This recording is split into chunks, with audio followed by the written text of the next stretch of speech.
Welcome back to the OurCrowd Pandemic Innovation Conference. We hope you enjoyed the breakout sessions, making new contacts, and talking to experts and CEOs live online. For the next 50 minutes, we'll be here in the studio looking at the top 10 pandemic tech trends, talking to Professor Paul Rothman, the Dean and CEO of Johns Hopkins Medicine, looking at startups taking on the new normal, and speaking to some of the world's biggest investors. Lots to come in the next 50 minutes. Grab a coffee, make yourself comfortable, and stay with us for part 2 of the OurCrowd Pandemic Innovation Conference. We begin with a journey through the top 10 pandemic tech trends with Stav Erez, a partner at the Labs O2 startup incubator in Jerusalem, and Dr. Jonathan Wiesen, telemedicine entrepreneur and OurCrowd medical technology analyst.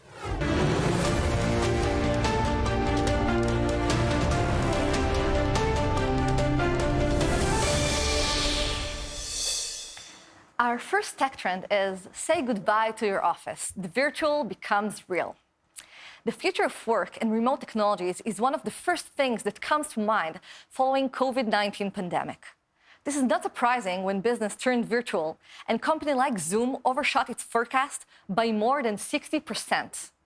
But tools for remote communication are just a part of the virtual revolution that also includes products providing digital solutions. Taxi is a startup that helps engineers manage network troubles remotely, avoiding the need to enter people's homes, keeping both parties safe, and cuts waiting times and costs, while making sure people stay connected. Kemta is helping people get their exercise they need at home. Kemta uses advanced computer vision to create personalized home fitness experience, including training with a virtual AI coach that can actually see them, as if a trainer were right there in the room. Beyond the PCR drive-through, diagnostic testing becomes real-time. Medical testing has always been a serious endeavor, and it's always been performed in healthcare facilities or licensed labs, usually by appointment. Social distancing measures and the fear of infection are changing this. Diagnostic testing has been freed from the confines of labs and clinics and is beginning to take place in locations that were impossible to imagine: parking lots, open fields, and even drive-throughs. Startups such as Site Diagnostics, a point-of-care complete blood count company, and MeMed, being able to distinguish from a drop of blood bacterial versus viral infections, are perfectly suited for the new world of fast food testing. Automation leaps ahead to discovery. Robots learn to teach themselves. Just a couple of months ago, during the OurCrowd Global Investor Summit, we predicted that anything that can be automated will be automated. Even we had no idea that the automation trend would accelerate so quickly. This is because in times of crisis, companies must be much more efficient and do more with fewer resources. Companies that can automate more of their back-end processes will become more efficient and more agile. Kaholo is a startup that allows them to do just that. Kaholo is a low-code visual platform for automating IT and DevOps tasks. RPA, robotic process automation, is about to replace the billions of repetitive manual procedures created by enterprises as part of their day-to-day routine. These procedures normally consume a lot of human attention and time. Companies such as Cryon are spearheading this revolution by developing the RPA process that don't require any human intervention. The doctor will see you now online. During the global lockdown, brick-and-mortar medical clinics were shuttered as well, stranding patients in the middle of a storm without a lifeboat. In the midst of the greatest medical emergency in the last 100 years, most people were cut off from their physicians.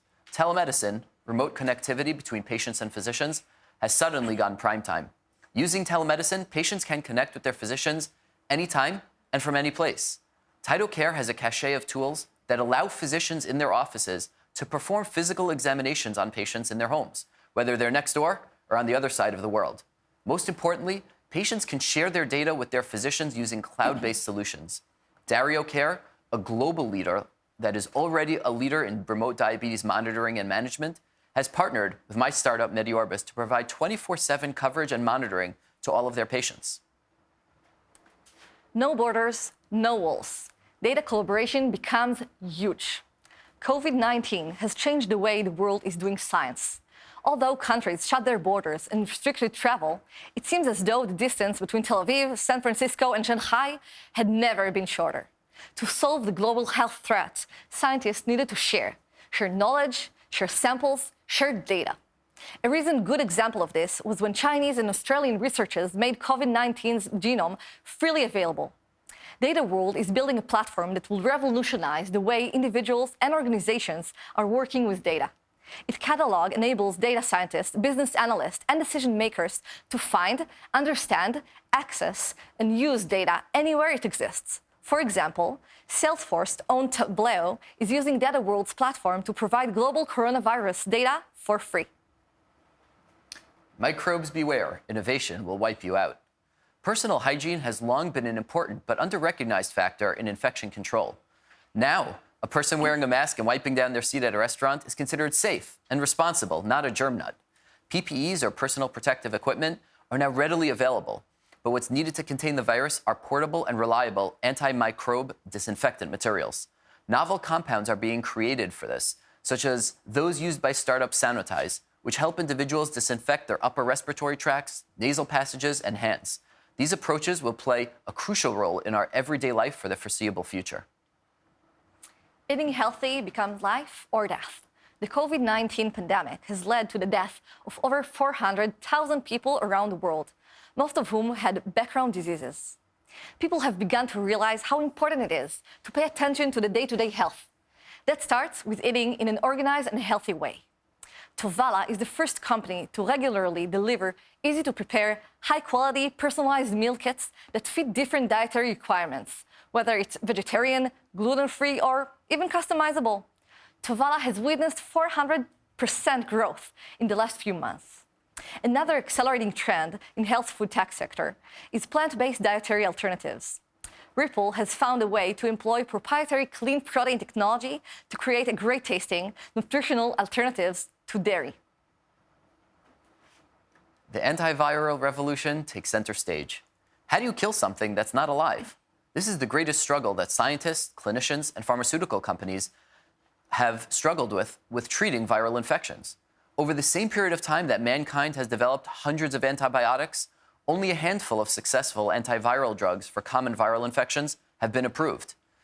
We at OurCrowd have been assessing and evaluating many different and varied therapeutic options, both for COVID as well as other viral infections, to rid humanity of this nuisance once and for all. The new reality brings new cyber threats. 2 weeks ago, Gil Shwed, Checkpoint CEO, warned of a second pandemic, what he called cyber pandemic. The world has seen a dramatic global increase in cybersecurity threats during the COVID-19 crisis. When countries are devoting all their resources to fighting a health crisis, such attacks becomes inevitable. Unfortunately, the most vulnerable networks are also the most critical, and it was no surprise when the press reported that Iran attacked Israel's critical infrastructure. IXDEN, the leading provider of IoT security solutions for critical infrastructure, protects against the malicious breaches seeking to cause functional problems. The pandemic has also hit an already strained healthcare sector, which encompasses connected medical devices along with network of patient records. CyberMed is a startup focusing on intelligent detection, prevention, and revision solution for medical devices, such as CTs, for diagnostic imaging, to ensure ongoing, safe, and secure operations. Designer vaccines are getting ready for the next target. Vaccines are considered one of the greatest medical innovations of all time. But we have seen how they fall short when they're not perfectly tailored to a particular strain of virus. To take on future pandemics, vaccines require flexible platforms. So every vaccine doesn't need to be created from scratch. They need to be accelerated timelines to limit contagion, and they need to be more effective. Without vaccines that have great efficacy and are simple to produce, society will never return to normal. MigVax, one of the leading vaccine startups, is taking an innovative and revolutionary approach to creating a vaccine platform and will be crucial for fighting COVID-19 as well as any future virus that we face. In this rapidly changing new world, we expect these trends to continue to evolve. We look forward to keeping you updated.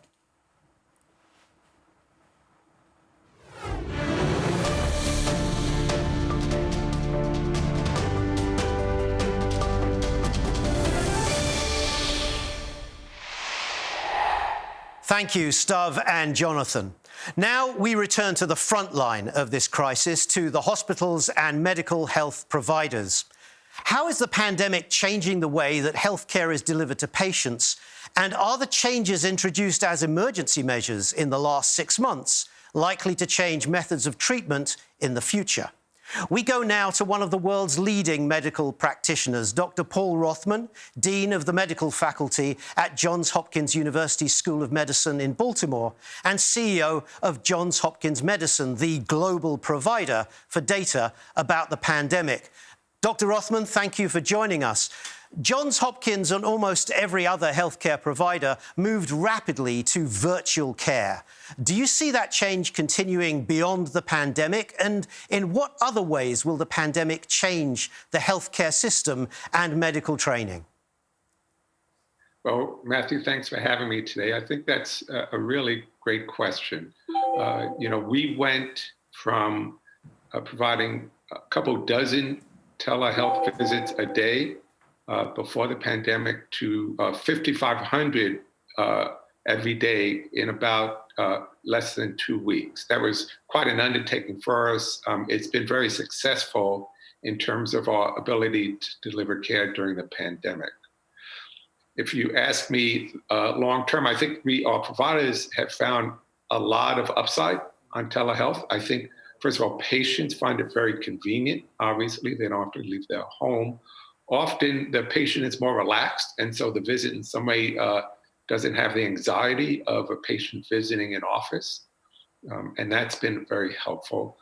Finally, you sometimes can see how a patient lives in the environments, which many practitioners have also found very helpful. On the downside, certainly there are visits that have to occur in person because you need to do a physical exam. I think that will still occur in the future.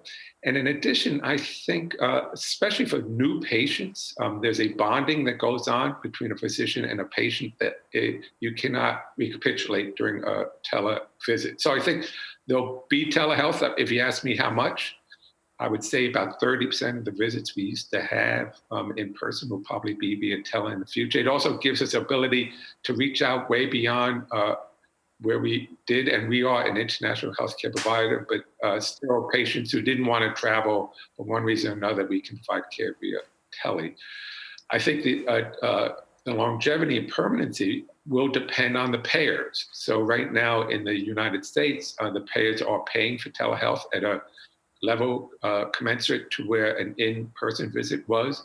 If that payment gets ratcheted down, at least in the US, I think you're gonna not see the uptake of tele long-term that you otherwise would. You asked me other ways that pandemic will change the way we deliver care. I think there are several.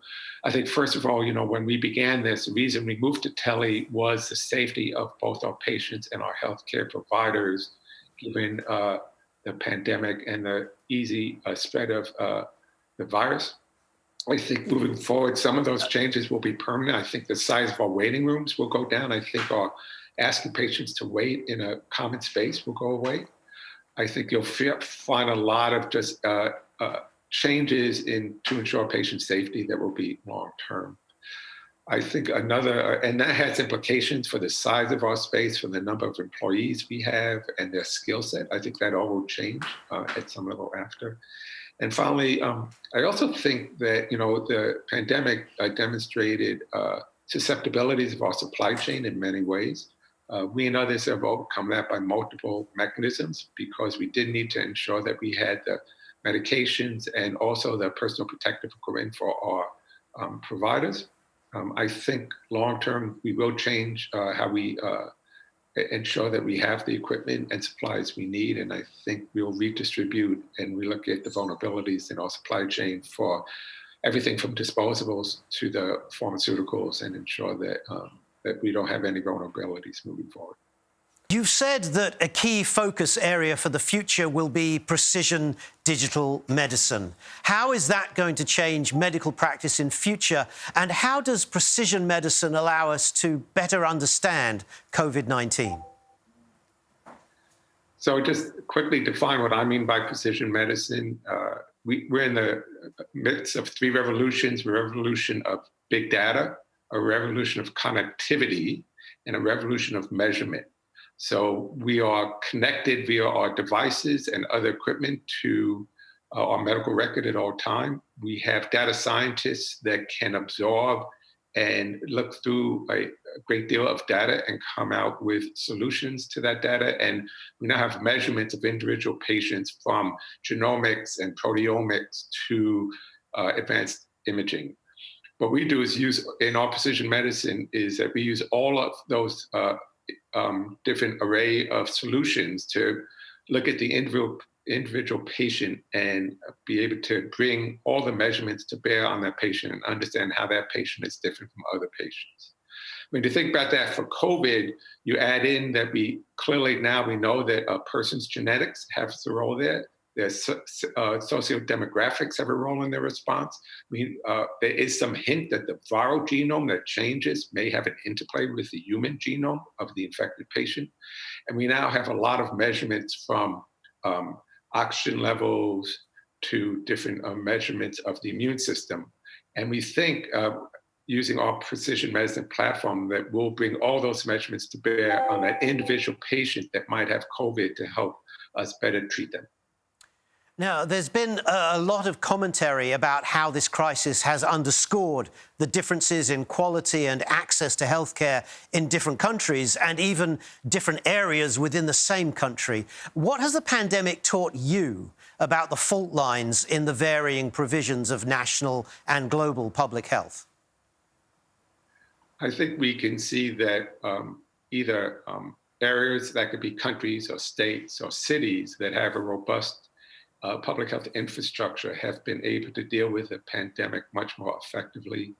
I think we also have to realize that that the world is flat. We are one world, and what could affect patients on one side of the globe will eventually come and affect us all. So I think our investment and increased investment in public health is going to be key for us, not only for this pandemic, but other emerging infectious diseases. Dr. Paul Rothman, Dean of the Medical Faculty at Johns Hopkins University School of Medicine and CEO of Johns Hopkins Medicine, thank you for being with us. Thank you, Matthew. From the front line of medical care to the front line of investment. None of the innovation we're looking at during this conference can even get started without significant financial resources. But is a crisis the time to make significant financial bets, or is it a time to preserve resources and guide existing investments? That's the question that Alec Ellison, the former vice chairman of Jefferies and now the chairman of OurCrowd US, was able to ask when he managed to bring together 3 world-class investors in one remarkable Zoom call.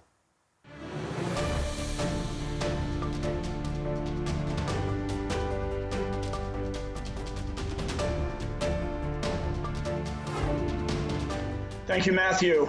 I'm delighted to have the opportunity to moderate this discussion with 3 world-class investors who bring distinct perspectives to the topic at hand, but who have 2 things in common: exceptional success and a willingness to make bold bets. Scott Bessent comes from the macro investing world, which often thrives on volatility and dislocation. He's currently the founder and chief investment officer of Key Square Capital Management and the former chief investment officer of Soros Fund Management. Devin Parekh is a managing director at Insight Venture Partners, where he has led investments for Insight in a broad range of software and internet firms, such as Twitter, Fanatics, and Chegg. And Jeremy Levine is a partner with Bessemer Venture Partners, where he's led investments in the likes of Yelp, Pinterest, and Shopify. Thanks to each of you for joining us today. Let's get started. So one characteristic of nearly any crisis is that it is distinct from past crises. Otherwise, there would be a set playbook. How do you view this crisis as different or similar to past crises? Let's start with you, Scott. So a lot of my models and a lot of our investments are based on analogs. And I will tell you that I've been doing this now for 35 years. And I've also taught university classes on the history of economic crises. And this is unlike anything that I've seen before. I detest when people use the word unprecedented, but I'm going to use it. And when I try to model what is this like, is it like a war? No, because there's no capacity being destructed. Is it like a natural disaster? Is it like a pandemic that we've seen before? So I think that this is something that's very distinct unto itself, and the roadmap is very difficult. Devin, what about your perspective here?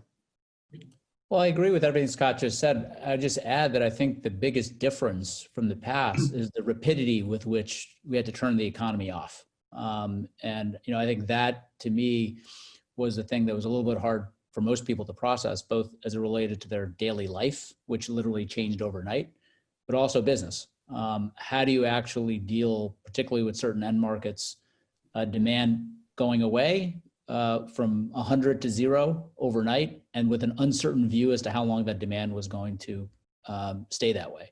I think that continues to be probably one of the biggest challenges today. Jeremy, your thoughts on this?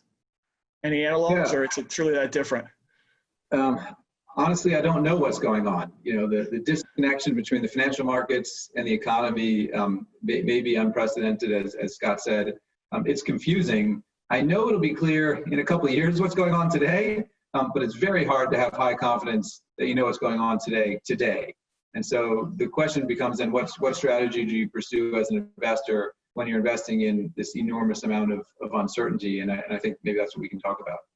You mentioned about the disconnect between the economy and the financial markets. Scott, you made a comment to me about that being it was a newspaper reference. Maybe you want to elaborate on that? Sure. So I always do a sanity check.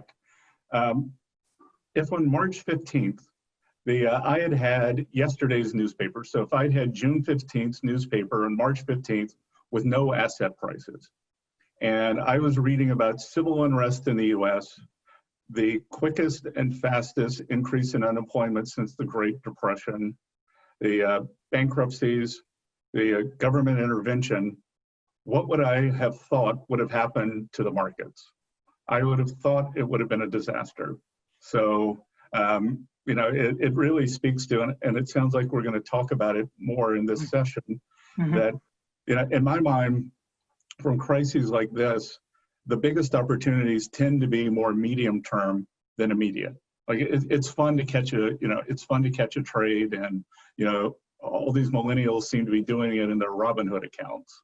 But for most investors, that's not a real strategy. Yeah. So let's pick up on the opportunities. Love to hear each of you comment on the opportunities and dangers here. Devin, why don't you take that one first? Yeah, I think we've been actually, while slower than last year, reasonably active. So since COVID in mid-March, we've actually closed 9 new investments.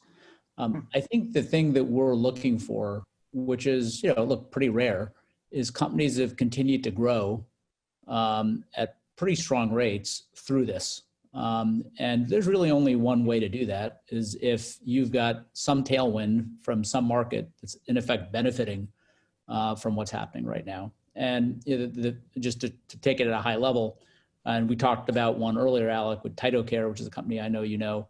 But that's if you think about the fact that everybody all of a sudden couldn't go to the hospital or the doctor for any reason other than COVID.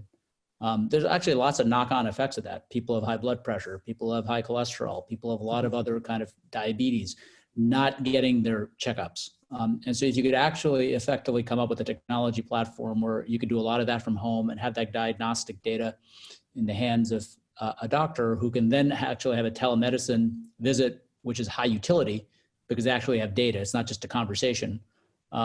That actually COVID was a tailwind for that. And so that's one example. We've got plenty of other examples. So I think there are obviously companies that are benefiting. And I make one other macro point.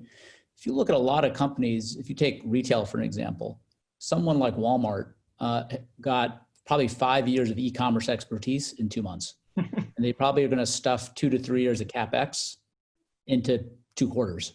And be okay with it. The markets are going to be okay with it. Just like Amazon was able to spend $4 billion for COVID preparedness, and the market ignored it because they viewed it as long-term tailwinds. And so I think you're going to have incumbents, not just the technology incumbents like Amazon, but offline, traditionally offline incumbents like Walmart that are actually going to be able to leverage technology to compete kind of more aggressively. Take one other category, restaurants. And obviously we have some investments that focus on the restaurant industry, and they've had, as you'd expect, a pretty dramatic impact. But if you think about the large quick service chains that are well capitalized and are aggressively using technology to increase delivery, kind of re-engineering their supply chain, they're probably likely going to pick up market share over the next 18 months. And if you're an independent restaurant, you're going to lose market share. So I think there will be, to Scott's point, medium-term beneficiaries.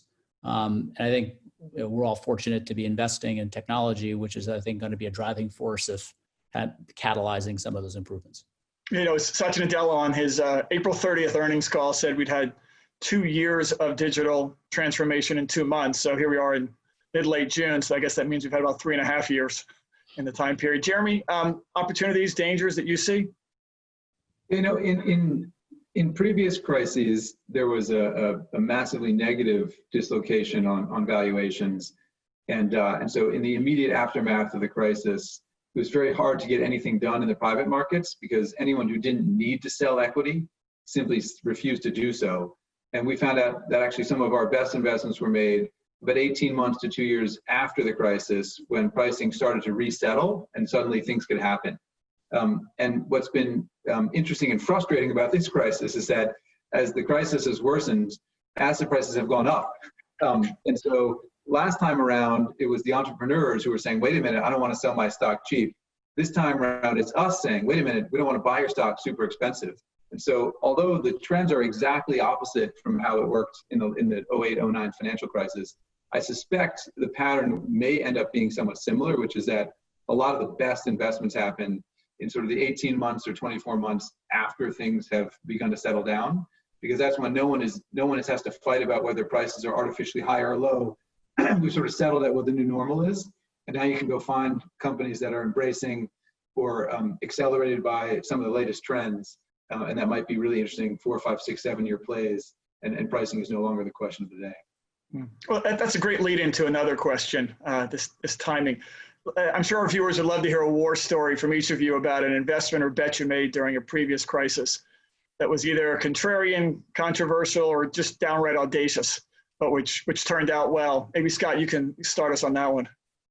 Sure, and this goes back to my narrative about what is, and it's what Jeremy said also, is what does the world look like 2 or 3 years out? I remember very well the Fukushima tragedy in Japan. So earthquake, tsunami, the nuclear meltdown, and a complete tragedy. For the area around Fukushima, the Japanese stock market collapsed, the government fell, but I think that led to Japan coming out of a 20-year malaise. So Fukushima, easy to remember, 3/11/11, and after 20 years of being in a malaise, the Japanese people, 18 months later, snapped out of it. They'd had a new prime minister every 6 months. They've been in deflation, and this fellow named Abe showed up. And someone called me and said, you got to come to Tokyo and meet him. He wants to take Japan out of deflation. And, I think the audaciousness of his programs have only been possible after this tragedy. I think it was Papa who said, I've had all I can stand no more. And the Japanese people were just fed up. And, it was the lack of leadership. They were looking at, this industrial, the giant who was humbled, and for the past 6 or 8 years, Abenomics and Japan, they've reflated. For several years, the Japanese stock market was the best performing market. Japan as a travel and investment, a private equity, the venue came back on everyone's radar screen. So, but hard to believe when you were watching the Fukushima burn that this could happen 18 months later. Yeah. Devin, you got a contrarian or controversial bet you made in a crisis you can share with us?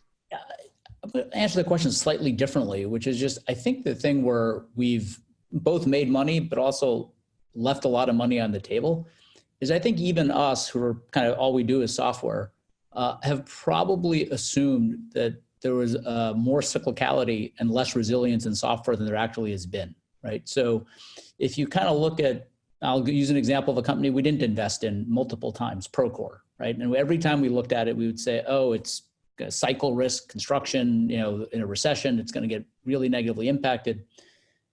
It's now been through, I don't know what will happen in this cycle, we're not investors, but if you look at the last few cycles, sure, growth slowed down, but it continued to grow. And what we're seeing this time is right after COVID in March, like I'm sure, everybody who had a portfolio, the first thing they did is spend time on their portfolio and figure out what they needed to do from a cost standpoint, as did we. And by and large, we were pretty aggressive on cost. With a couple of exceptions, the actual performance has been way better than we thought. The model has been way more resilient than we thought. I say this as somebody who, this is what all I do and this is all I think about. It's actually been more resilient. And I think that I'm not a hedge fund manager. I'd be a really bad one based on my predictions the last few years. I certainly am not going to start one, but the only hypothesis that I can come up with as to why software multiples are up, on the year, is kind of flight to relative quality, right? So, we've had companies that have, I assumed when they came out and they publicly took guidance down materially, that would have a negative impact on the stock price. That's what normally happens. And actually, we had one of these that stock went up 10, 12% the day they came out with guidance, which was not a small reduction in guidance. And I think the market's reaction clearly was, I thought would have been a lot worse, right?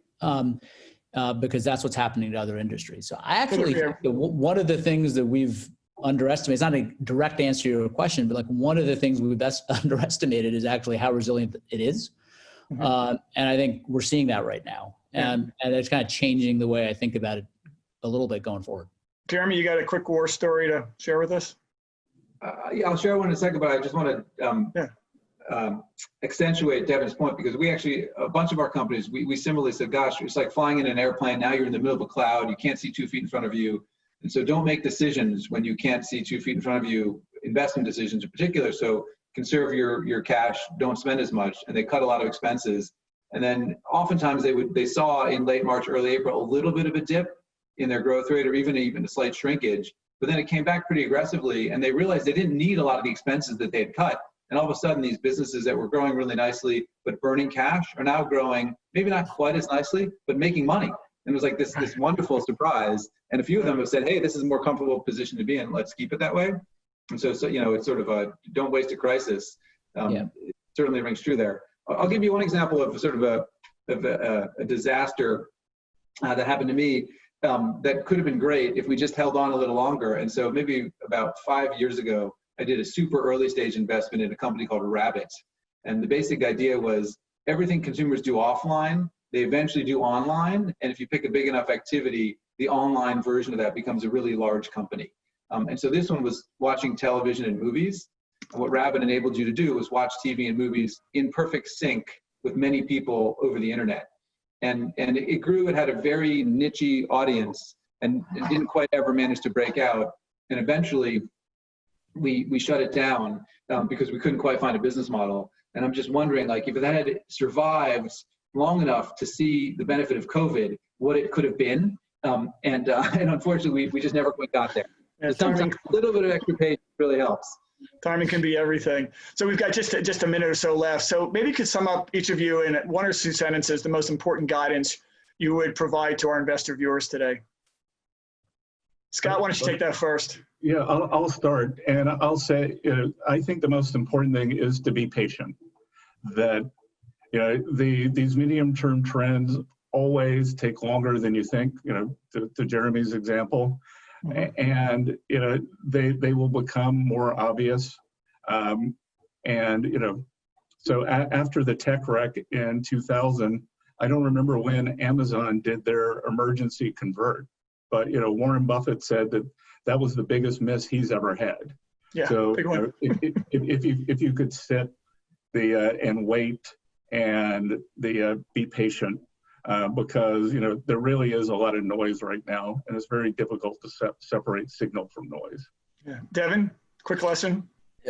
I would say quick lesson is the same. Like I think if you're willing to take a 5 or 10 year view and not a Robin Hood view, I couldn't have a higher conviction about software. If you ask me my next quarter's view, I have no idea. But that's not how we invest. But I think that this crisis is going to drive even more investment in digital transformation. And so the long-term macro trends are even better than they were before the crisis. Yeah, and we're seeing that people would rather give up paying their rent than stop paying their software that keeps them connected. Jeremy, your quick guidance for our viewers? If I had to give one piece of advice, it'd be very similar to what Scott and Devin said, but that would be boring. So I'll give a different one, which would be my second piece of advice. And that is, when you think it's over, it's probably not over yet. And so I think this crisis is so bizarre in so many ways. And I think at least the healthcare version of the crisis, people are now, I think, starting to put into the rearview mirror and saying, oh, we survived it, and getting back out into the world. And I fear that may be a misguided move, and that this one will take a while to play out, both the healthcare version of it and the economic version of it, not to mention the social unrest version of it. And so maybe that's a return to this advice for patience, but don't consider it behind us until it's truly behind us. I might summarize that one as beware the unknown unknown, as opposed to the known unknown. So I would say too is you have to have a very open mind, because you just don't know what could happen. I sat and watched 2 airplanes hit the World Trade Center from my terrace. And then 3 years later, Tribeca was the most expensive zip code in Manhattan. Like, who would have ever thought that could have happened? There are going to be things that happen we just can't even imagine. Right. So patience, open mind. Gentlemen, we're out of time, but want to thank all of you, each of you, for joining us today. It's been truly a privilege. And good luck to you and your firms as you continue to navigate this challenging time. Back to you, Matthew. Thank you. Alec Ellison, chairman of OurCrowd US, with Jeremy Levine of Bessemer Venture Partners, Devin Parrick of Insight Partners, and Scott Bessent, CEO of the Key Square Group. Now let's turn to the future. We've heard a lot today about solutions for the coronavirus itself, but beyond the disease, this pandemic has reshaped so much of our lives, from business and transportation to education, leisure, and beyond. OurCrowd CEO John Medved takes a deep dive into the startups taking on the new normal.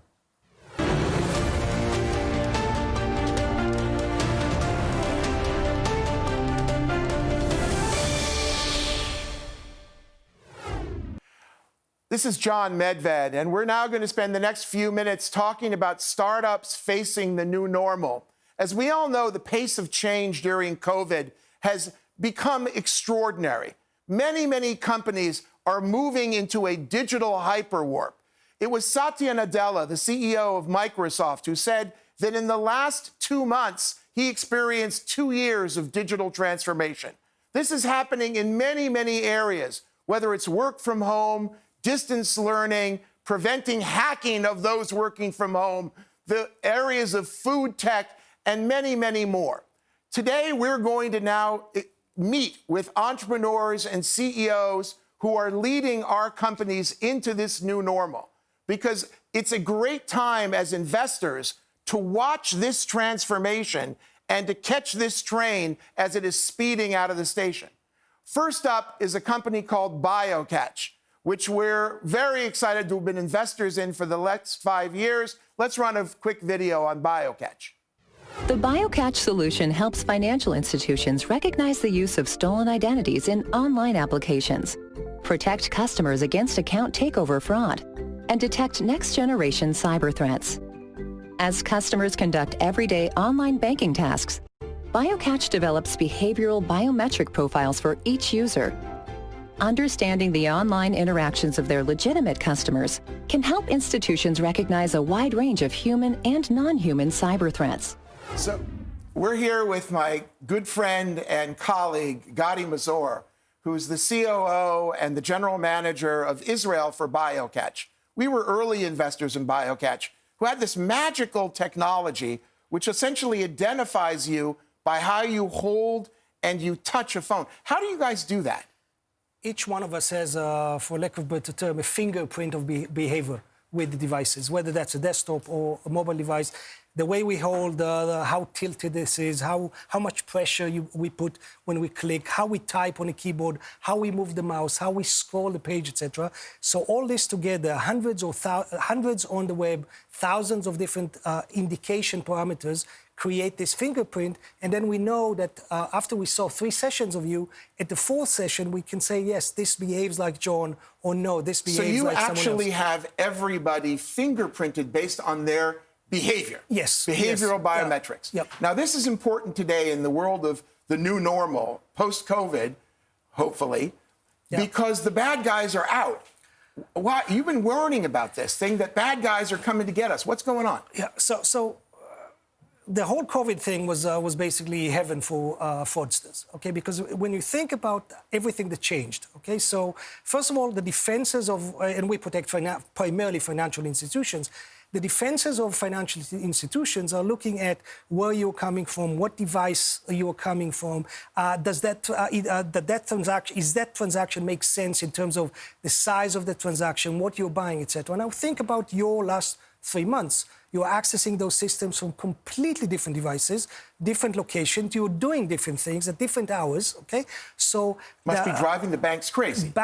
Yes. So those systems, all kinds of red flags are going on that says something is completely weird, and it is weird. I mean, we're living in a weird situation, okay? But the only thing that did not change is that it's still you, it's still your behavior. So you're coming from a different location, different device, but you're interacting with the devices the same way. So our defense now is the right defense for the time, okay? So you're protecting some of the biggest banks in the world. Yes. Can you name a couple of them? We have 3 institutions that went on record with us. One is the biggest financial bank in Brazil, Itaú, then RBS in Scotland, and American Express on the credit card. Those are big organizations. You're protecting tens of millions of people, accounts? No, over 100 million accounts. Over 100 million accounts. We're looking at over 1 billion sessions a month. So when you log into your bank account, if you are in the UK, it's very likely, close to 100%, that we're monitoring this session. So you basically just recently raised $145 million of new capital, which makes us very happy since we were very early investors here. What are your plans for BioCatch going forward? It's a good question. No, I'm kidding. I mean, we live... I mean, first of all, the focus is financial institutions. We now sell to a few tens of the largest institutions in the world. There are about 300 of those in this top category, so that's kind of the immediate expansion, or the immediate kind of the near-term expansion. Then we want to go to the smaller guys, and then also go to additional verticals. So we look forward to great news from BioCatch. My good friend, Gadi Mazor, I'll give you a virtual hug, and we'll see you soon. Thanks, John. Thank you. Thank you. We're now going to move into the next company bringing us into the new normal with my very good friend, Brett Hurt from DataWorld. DataWorld is the company who is essentially bringing together the world's largest collection of data scientists. We sort of look at it as a GitHub for data science. They are leading the fight among these data scientists who want to collaborate around COVID. Brett, by the way, this is not his first rodeo, and I can say that because he's in Austin, Texas. And Brett has built successful companies, including his last one called Bizarre Voice. So welcome, Brett, and we're going to run a quick video and then ask you some questions. Data.World is the modern catalog for data and analysis. Data.World fully integrates with the systems you already use, helping you find data, interpret it, collaborate over it, and share it in ways that truly power your decisions. Lay the foundation for smarter, faster data-driven decisions company-wide. Hi there, Brett. Good. Thanks for being with us today from Austin. Thanks, John. I appreciate you having me on. It's a pleasure to have you. Tell me, how did DataWorld become so important in the fight against COVID? And what are bringing thousands and thousands of data scientists who are researching and working with COVID data to Data World? What is Data World offering them? So Data.World was already on a big upswing with people analyzing cancer and climate change and poverty and nutrition.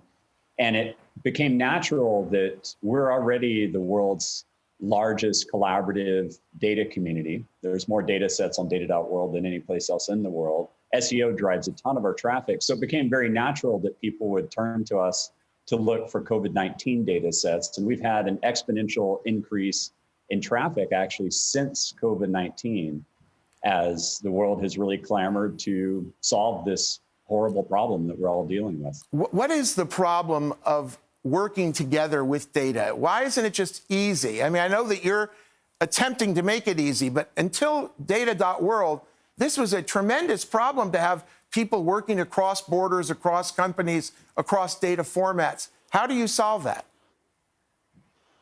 Yeah, so it's interesting. We live in this networked society, but yet data is the least networked thing. The most networked data in the entire world is advertising data, trying to sell us more toothpaste, I guess. But if you look at data like data on cancer or on climate change or on COVID-19, it's buried in silos. It's typically buried in different formats and not well documented. And so that really divides people in this networked age. And the same thing is true inside of companies. You know, we work with some very large Fortune 500 companies, and you look inside of these companies and data is very siloed there. They're using many different tools to try to get access to the data, but there's nothing that brings it all together. And that's really where we come in as an enterprise data catalog. So you provide them with tools, but you also provide them with a way to get more data, right? In other words, you hook these people up so they can actually collaborate and find each other? Yeah, that's right. We can bring to bear any of the open data sets that are in the platform. And all of data.gov, for example, in the US is in the platform, all of data.gov.uk, US Census data. I recently had a conversation with BlackRock, for example, and they're not a customer yet, but the conversation started out with them saying, we've used Data.World for more than 2 years. We absolutely love it. By the way, over 2/3 of the Fortune 500 are using Data.World today. Two-thirds of the Fortune 500 are already using Data.World. On that very positive note, Brett Hurd, I wish we could spend more time. Congratulations on the success. Thank you for helping all of the data scientists around the world collaborate on COVID-19 through Data.World. Thank you very much, Brett. Thanks so much, John. Appreciate all your support. Very good. We're now going to hear from another company called Tovala, which is an exceptional company providing a new way for us to eat quality, healthy food at home. Let's run the video. What if enjoying a delicious, home-cooked meal was as easy as scanning a barcode? Now, it is.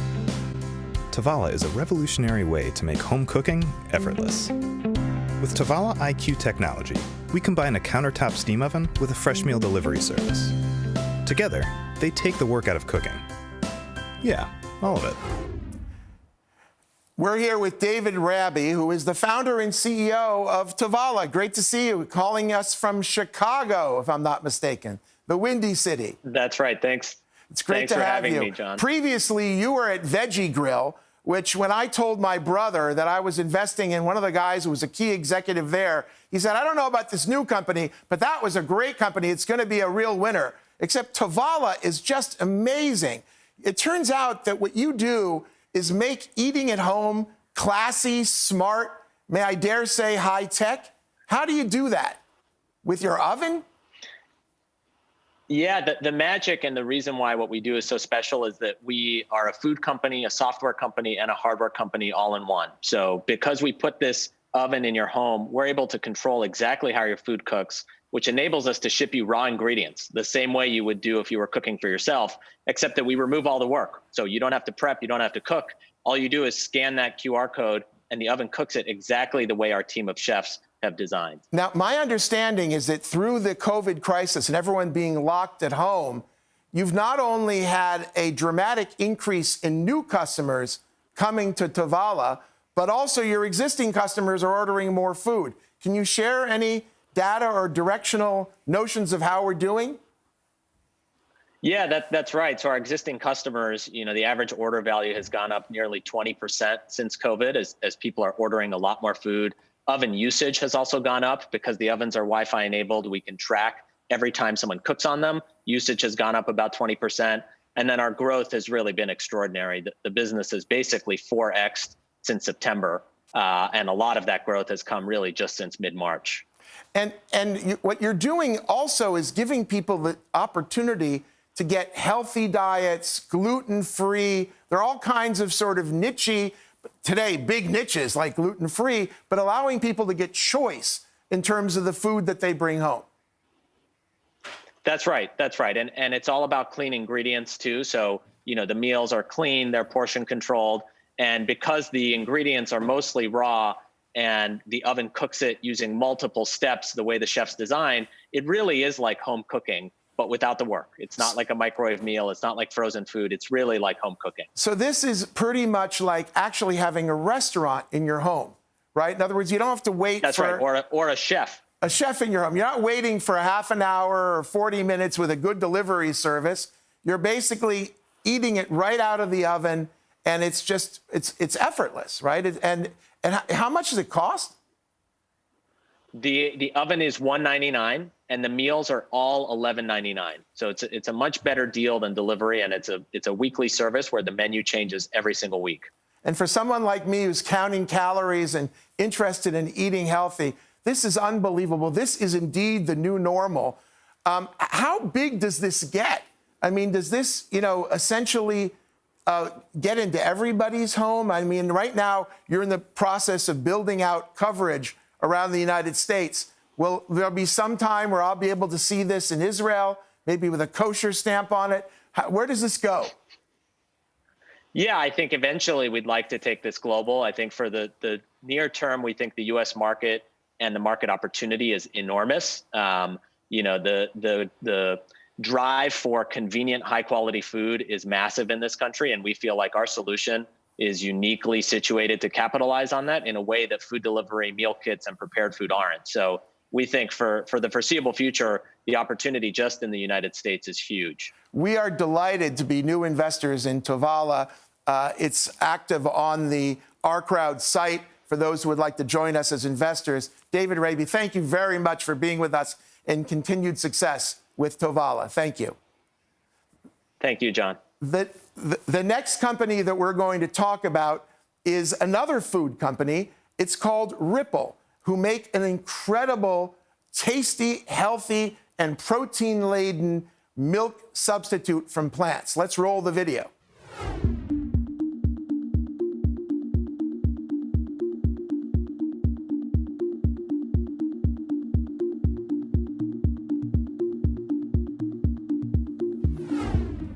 We're joined by Laura Flanagan, who's the CEO of Ripple Foods. Laura joined Ripple just about a year, actually less than a year ago, back in October. She was previously the CEO of Foster Farms, which is the leading branded poultry provider in the Western United States with $2 billion in sales. She had 12,000 employees and 13 production facilities across 7 states. We are delighted as investors in Ripple to have Laura Flanagan, a world-class CEO, now joining us live from the U.S. Thank you very much, Laura, for being with us. Ripple seems to be on a real, I would say, major momentum trend here. Somehow the crisis, again, was good for your company. Why is that? Why all of a sudden were people, literally trying to empty shelves? I know you were busy trying to keep them full, but people were just grabbing this stuff like crazy off the shelves. Why? Hello, John. Thanks for having me. It's a great question. We saw a tremendous surge in demand for Ripple as COVID-19 started and spread across the U.S. We were getting panicked phone calls from consumers who couldn't find our product at shelf because we were selling out in grocery stores across America. So Ripple provides a product that our consumers need and are extremely loyal to. So we provide dairy alternative products, milk, coffee creamers, protein shakes, now a new product, ice cream, and it matches the nutritional credentials of milk. So 8 grams of protein, higher calcium, lower sugar. So we were getting these panic phone calls. Consumers couldn't find our product. So we decided to launch our own direct-to-consumer and e-commerce website. We've seen our sales surge during COVID, double to what they were a year ago. And since the COVID panic, we're still up 30% versus a year ago. So tremendous growth momentum on the business. That's incredible. Now, part of the allure of Ripple is not just the taste and not just that it's a plant protein company, you know, such as companies like Beyond Meat or Impossible that we hear so much about, but that it's really healthy. And I want to stress that. I mean, my understanding is your competitors who sell oats or almonds, they have much higher fat. What is more healthy about Ripple relative to the other kinds of plant-based milk? Yes. So compared to other plant-based milk, which often only have 1 or 2 grams of protein per serving, Ripple offers a full 8 grams of protein per serving, which is the same as a glass of dairy milk. And we offer 50% more calcium than dairy milk and only half the sugar. So the nutritional credentials either meet or exceed that of dairy milk, which whether you're an adult or you're a parent giving milk to your children, that's what makes Ripple so special, is its combination of great taste and great nutrition. That is incredible. Now, there's something you guys call the Ripple effect, which is how Ripple is improving our world by reducing greenhouse gases because of cows and what. Can you share us some of that data? Sure. So, yes, we call it the Ripple effect, meaning small actions like choosing a plant-based product can start to have a large impact on the world. So when you go onto our website, ripplefoods.com, one of the first things you'll see is our counter called the Ripple effect. And it shows how much carbon is saved, how greenhouse gases are saved, and also the good things that we're putting into people. So not only the good things we're doing for the planet, but the good things like how much more protein we're putting into the population's diet, how much less sugar we're taking out of the population's diet. So we're doing both good for people and good for the planet by taking small steps that can have a big impact on the world. And I dare say I'm really hopeful and confident that you're going to do good things for investors. We were very proud investors in a company called Beyond Meat. Many people know how that worked out.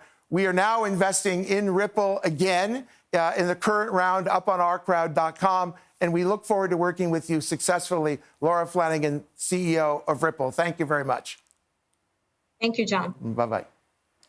Next up is going to be Texi. Texi is an incredible remote technical assistance platform. Let's go check out how a technician today in the world of Corona, where they can't get into your house, actually helps solve your technical problems. Let's see. I send the customer a text message, they hit the link, accept the terms, that's it, we're connected.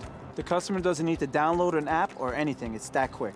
Texi utilizes the away-facing camera so that I can see what the customer sees.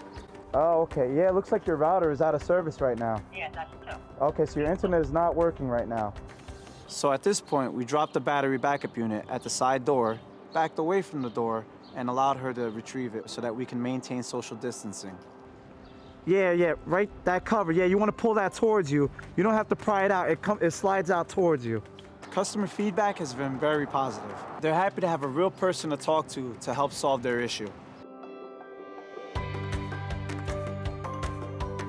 I think this is another way for us to keep our employees safe, our customers safe, and keep everyone connected.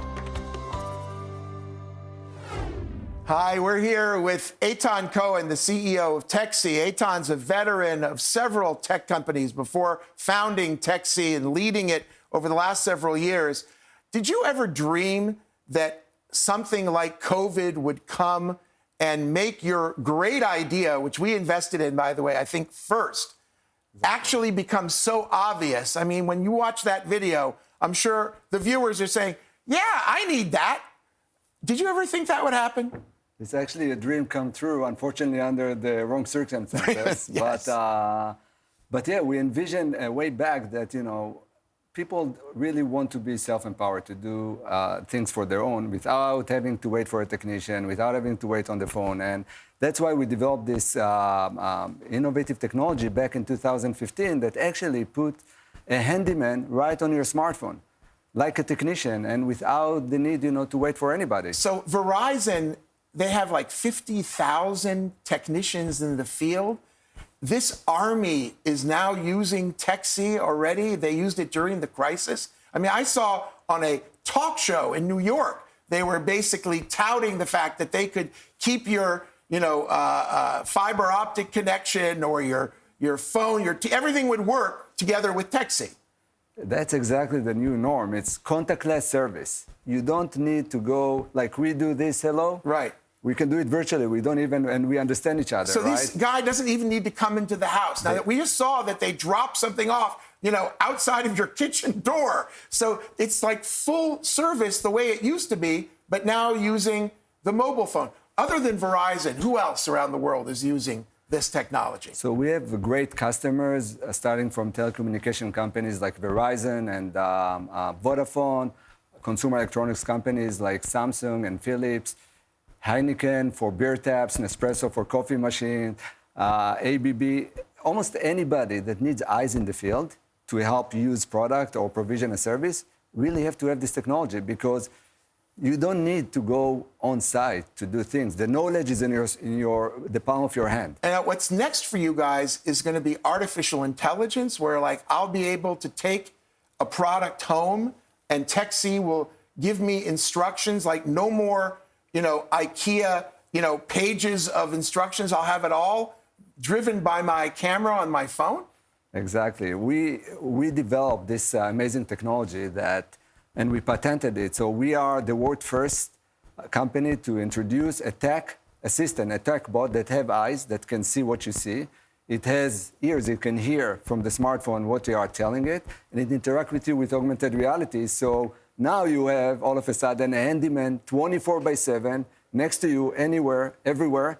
And the nice thing, it fits to the new reality This here. is a new normal I think we can all get behind. This is absolutely exciting work. We are very, very proud to be early investors at TechC. We look to be continuing to invest in TechC and watching you grow and prosper. Thank you very much, Eitan Cohen. Pleasure seeing you. Thank you, John.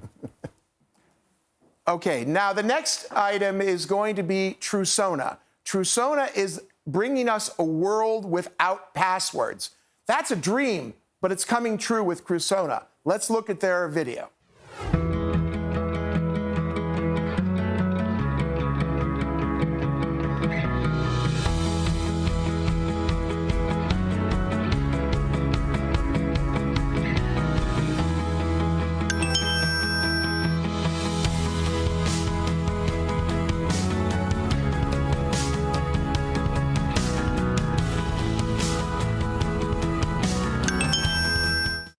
I am here with Ori Eisen, who is the CEO of Trusona. Ori, before founding Trusona, founded 41st Parameter, which was sold for $325 million. This time, his new company, Trusona, has got to be a lot bigger than that, because we're investors, of course, and we're delighted to have Ori with us today from Arizona. Ori, tell us how at Trusona you make passwords magically go away and free us from this horrible burden. Thank you, John, for having me. It's a pleasure. I'll show you, because it's just easier to see. What we have done is connected everybody's mobile phone to any screen in the world or any call center in the world by simply getting a push notification to approve that it's you. And that's how we do it. Let me show you. If you can see my screen here, I'm going to click the Try Now on the Trusona homepage. And all you'll see is this Login with Trusona button. By the way, it's completely free for consumers. So if you have a website that needs consumers to get in, if you use our button, it's completely free, just like Google or Facebook. And the act is this. You click on it, takes you to our gateway that shows a QR code. For customers, we make this branded. So on the left, it would be your company's logo, and the QR code would be colored in the color of the corporate colors. And all you can see here is that I have a phone with a scanner. And John, if you can take pictures of your kids or your grandkids, And if you just can point this at the screen, that's it. The screen changes. You get a push notification here to say, is that really you? You click yes, and then we add a second factor, either your Face ID or Touch ID, so someone else could not just pick up your phone. And if I simply put my finger on, I'm in. That's how we get rid of username and passwords. That is unbelievable and rather exciting. Now, you've been a prophet of this future without passwords for some time. But now with COVID, have we really fast forwarded to the future now? How is COVID affecting your business? If you think about all the places you go today and multiple people touch things, COVID is really an accelerant for our business. We'll show you later on how we can get into an ATM, get money out of it without touching it at all. As long as you have your phone with you, you can do that. If you're at a branch and you're asked to stick in your debit card and put in your 4-digit PIN, everybody's touching that PIN pad, so that will be an issue. If you get into a hotel room and you want to watch Netflix and you're told to use the remote that everybody else has used, there's so many use cases in our lives where multiple people have been touching things and we didn't think about it before COVID-19. I do think the world is going passwordless and also touchless as a result. Now that we're in this world of giving up passwords, what are some of those other benefits to my business? Fantastic. That's why I pulled up our website, because it's the second most asked question. One is, how do you do it? And second, what do I get? The beauty of getting rid of passwords is you completely eliminate attack vectors, which very few solutions can say they do. For example, if you've heard of keyloggers that are simply waiting for you to type in your username and password so the bad guys can get a copy, they will not work. Let me show you why. If I click login, and I'll show you my hands throughout the entire process. I don't use the keyboard whatsoever. Here, these are my hands. Here's my phone. I'm simply opening the scanner and I'm pointing at the screen. Note, I didn't even touch the keyboard. So even if there's a keylogger there, it will not do anything because I'm not putting my username and passwords through the screen, right? There, right. I just logged in front of you, no keyloggers. Let me tell you two more. There's a thing called SIM swap, which basically means somebody calls the telephone company and says, hey, I'm John Medved. I just got another phone. Please port my phone number to a new phone. And unfortunately, John, the process to verify who's who could be, tell me your mother's name or maiden name that they could have gotten through a hack, or your last four of your social security. And then your phone number is being ported. Why is that so dangerous? Because if you try to log into your bank, and they'll realize it's done from a computer you've never used before, they'll send you a 6-digit PIN to your phone number. But what they don't realize is that some bad guy just ported your SIM, and now they're into your account. So that's the second reason of getting rid of passwords. So it's really quite impressive. And finally, you promised to show us how I can pull money out of an ATM without touching that filthy screen. I want to see it. Let me show you. The top banks in the world right now are thinking about the future where COVID is still with us for at least the next 12 to 18 months. Let me show you without saying who is our customer and who's not. This is just a mock-up. Imagine you just walk up into an ATM and it has a QR code just like this. I can show you other mock-ups of what it could look like. But the idea is, as long as you have your phone with you, you can just pull it out, scan the code. It will send you a push notification to your phone. Then you say how much money you want on your phone, not on the screen anymore, and the money simply comes out. That is really great. Thank you, Ori Eisen from Trusona. Thank you for having me, John and OurCrowd. I always like there to be something for follow-up. I think that after we watch and experience this exciting set of stories from companies, we want to stay in touch. We want to learn more. We want further reading material. Luckily, at OurCrowd, we have a product called Innovation Insider, which we put out almost every quarter. And the new one is about a dawn of a new world. And it's all about the startups who are fighting COVID. Please make sure that you get your copy and read it and share it of Innovation Insider. It's really great, and it's coming to you soon. But in addition to Innovation Insider, I want to recommend a brand new book, which is called Tikkun Olam, Israel versus COVID-19 by Jody Cohen. She has, believe it or not, put out a book just in a matter of days, which documents over 30 different Israeli companies who are busy fighting the pandemic in a variety of areas. As you can imagine, several of them are OurCrowd companies. You can either contact us and we'll find a way for you to get it, or it'll be on Amazon. Look for Israel versus COVID-19. And another great book, which you should be reading and picking up on Amazon, is called Impact. It's from our friend, Sir Ronald Cohen. Ronnie Cohen was the legendary founder of Apax Partners, one of the biggest and most important private equity and venture investors in the world. He's also the father of impact investing, where he's been talking for years about the importance of the double bottom line, how companies can do good and do well at the same time. In fact, he spoke about this just 2 years ago at the OurCrowd Summit. Let's hear a few seconds of what Ronnie Cohen had to say about impact investing.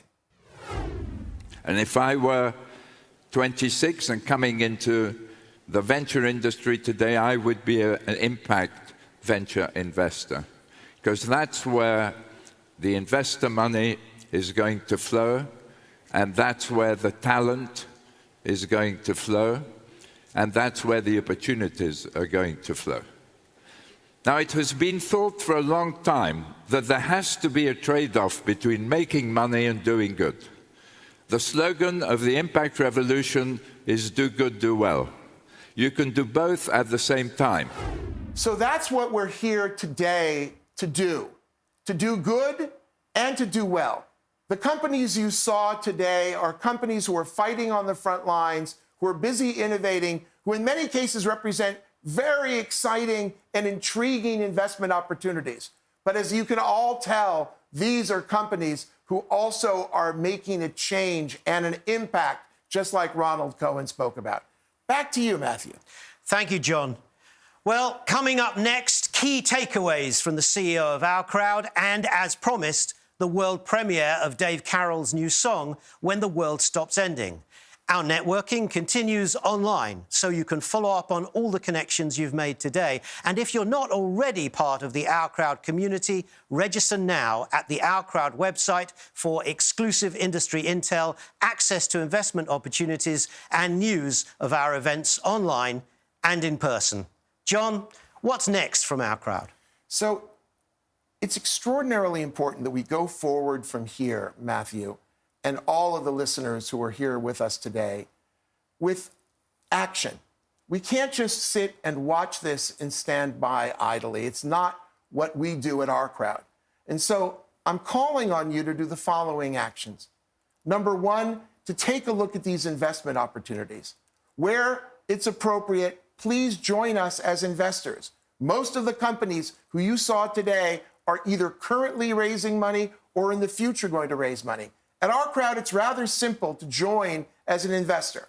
All you need to do is go to our website at OurCrowd.com and literally click a button. It's not quite that easy, but it's almost that easy. And we want your feedback about how to make that process easier. But we are not about passive investment. This is not like buying a public stock. We want you to get active with these companies. We want to hear from you in terms of your ideas. We want you to make connections for them. If you have a cousin who is a distributor and is looking for a cool medical product, introduce them to these companies.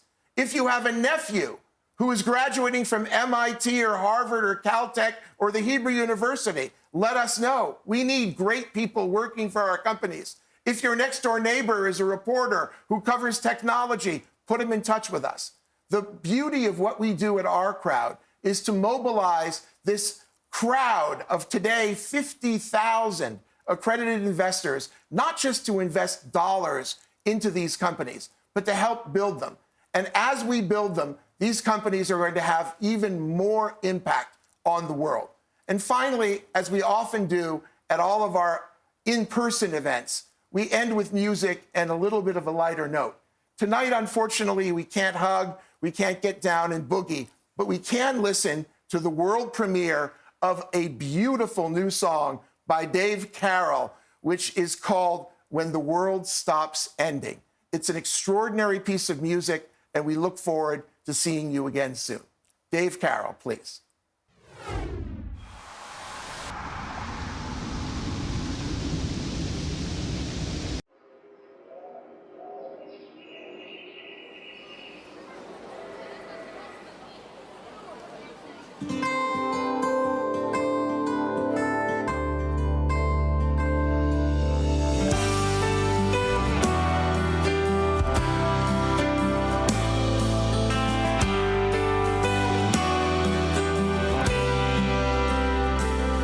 When the world stops ending and we catch our breath, will we know ourselves better at all?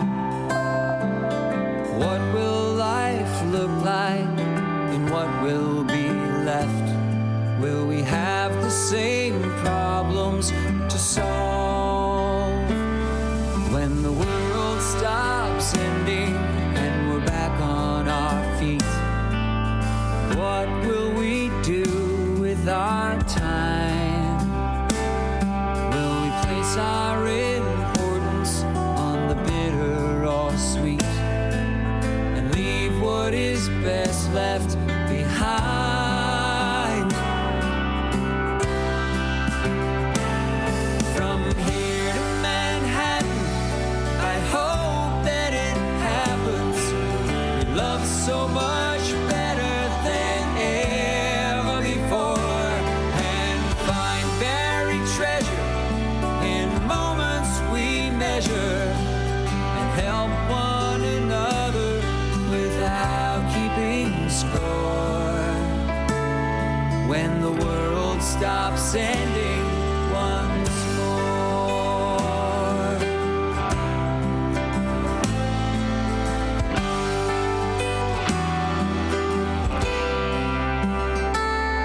When the world stops ending and we hit restart, what will be first on our list? Will we fill every hour from daylight to dark to make up for all that we missed? Will a new light erase? Will our fear be replaced when the world stops ending? From here to Manhattan, I hope that it happens. We love so much better than ever before, and find buried treasure in the moments we measure, and help one another without keeping score. When the world stops ending, from here in Manhattan, I hope that it happens. We love so much better than ever before, and find buried treasure in the moments we measure, and help one another without keeping score. When the world stops ending and we catch our breath, will we know ourselves better